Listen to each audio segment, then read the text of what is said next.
دین بارگاہ رسالت معاف صلی اللہ تعالی علیہ وسلم میں درود پاک کا ہدیہ پیش کریں۔ اللہم صلی علی سیدنا محمد معدن الجود والکرم وآلہ واصحابہ الکرام وابنہ الکریم وبارک وسلم صلاة دائمتا سرمدا ابدا۔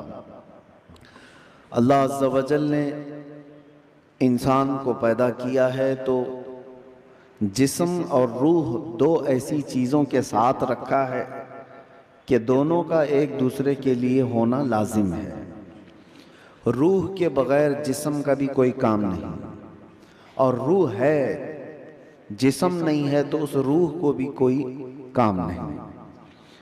روح اور جسم دونوں لازم ملزوم ہیں، اور جب تک ان دونوں کا رشتہ ہے زندگی ہے، اور جہاں ان دونوں کا رشتہ ٹوٹا تو اس کو مردہ کہا جاتا ہے۔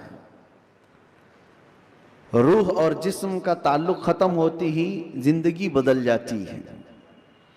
اب مسئلہ یہ ہے، روح اور جسم میں افضل کون ہے، کون زیادہ اعلیٰ ہے؟ تو اب یہ دیکھا جاتا ہے۔ کیا آپ یہ سمجھتے ہوں گے کہ صرف روح ہے اور جسم نہیں ہے تو کیا مطلب ہے روح کا؟ لیکن روح اور جسم کا جب کمپیریزن ہوگا تو روح اس میں بہت بلند و بالا ہے۔ اس کی وجہ یہ ہے کہ روح کے نکل جانے کے بعد جسم زیادہ دیر تک نہیں سلامت رہ سکتا۔ چند گھنٹے، چند دنوں کے بعد اس کے اندر سڑن پیدا ہوگی اور یہ سڑ گل جائے گا۔ روح کے نکلنے کے بعد جسموں کی کوئی اوقات نہیں رہ جاتی، جسم سب مٹی میں مل جاتے ہیں، گل جاتے ہیں۔ نبیوں کے اور شہیدوں کے جسموں کو چھوڑ کر بات کر رہا ہوں عام طور پر۔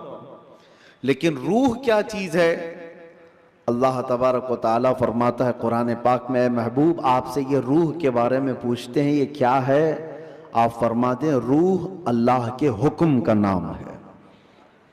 روح اللہ کا حکم ہے۔ تو روح جس کے اندر موجود ہے اس کے ساری چیزیں ایکٹیو ہیں، سب چیزیں حرکت کر رہی ہیں، حتیٰ کہ آپ سننے کی جو طاقت رکھتے ہیں اس لیے کہ روح آپ کے جسم کے اندر ہے، اور میں بول رہا ہوں یہ طاقت ہے اس لیے کہ روح ابھی موجود ہے۔ ہاتھ اٹھ رہا ہے